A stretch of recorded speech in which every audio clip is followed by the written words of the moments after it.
The advantages is that you got this silent energy supply, and you got very little greenhouse emissions, which are very interesting for many of these areas that are now doing a lot of communication deals about the climate and CO2 quotas. So let's stay at the Faroe Islands for one more project. It's at an island at the northeast of the Faroe Islands. There are about 80 people, 20 households at the island. It's called Nolsoy. And for that island there has been made a feasibility study, a desktop study, whether to use a windmill making electricity and the excess power from the wind could be turned into hydrogen, and perhaps the diesel generator could be shut off completely if this wind, hydrogen, electricity, heat could function. So let's see at the moment how the situation is. The island is supplied from a submarine cable from the main islands with electricity, and from the main transmission net at the Faroe Islands. There is a utility company for that.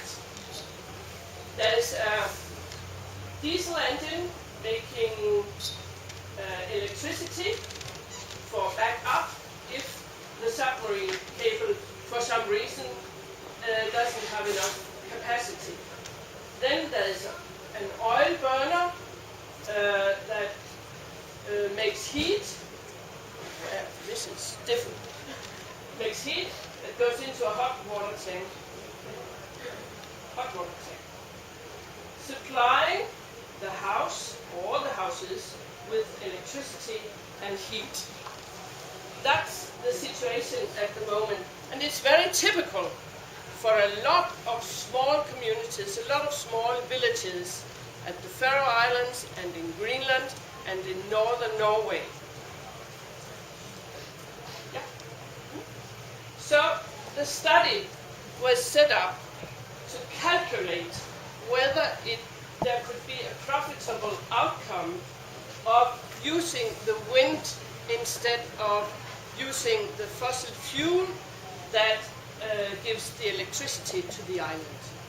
And the Faroe Islands are in the middle of the Gulf Stream, so there is an excellent wind climate at all the islands.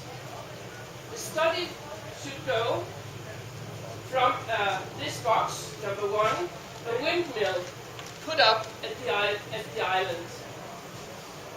Then the study said that there would possibly be need for an oil burner still as backup with a hot water tank. Then the study said, let's try with a ground heat pump that makes heat instead of the oil burner. And the excess electricity from the windmill should go the same system as in Utsira, goes to produce hydrogen that could be stored in a tank and later on burned on a fuel cell, producing heat for the house or the houses, or go to a dispenser producing hydrogen for the ferry going between this island and the main islands. There's a ferry connection on a daily basis, and this ferry, of course, like in the other ships and ferries in the North Atlantic, use fossil fuel. Perhaps there could be a possibility of using hydrogen instead. So this study went on for 3 years. Measuring mast was put up, measuring the wind climate. That it was possible to take these meterings and compare it to a long time metering of the wind climate at the Faroe Islands. And then a lot of calculation was done on known fuel cells, what hydrogen tanks were available, what kind of dispensers one could use, and etc. and etc. So, the results of the study on the slide. It turned out that a windmill is a good idea, and we're speaking of a positive economically outcome of it. Now, a windmill is still a good possibility, but it turned out that it's not possible to get rid of the diesel engine producing electricity when the wind is not there. And it's not possible to get rid of the oil burner producing hot water for heating as backups. But the use of oil and diesel is reduced considerably in this project. Then you can see that something is missing here in between.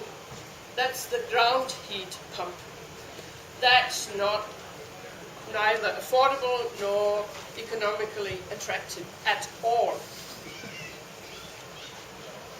In this box, you can also see that some of the small devices are missing. It turned out that hydrogen can be made, and it can be stored in a tank, but only for use in a dispenser. For instance, powering the ferry going between the island and the main islands.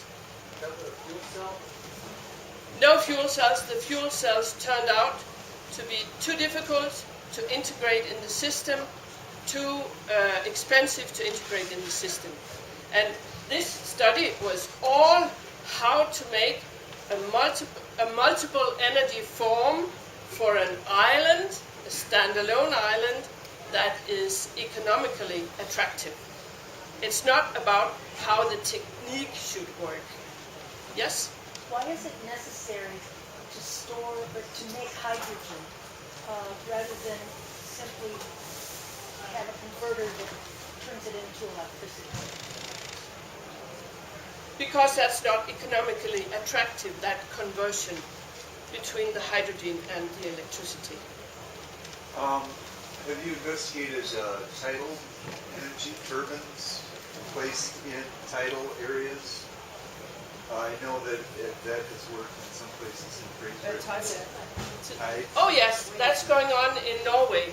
So you're tidal energy, Yeah. wave energy, other kinds of renewable energy sources that you've also heard about.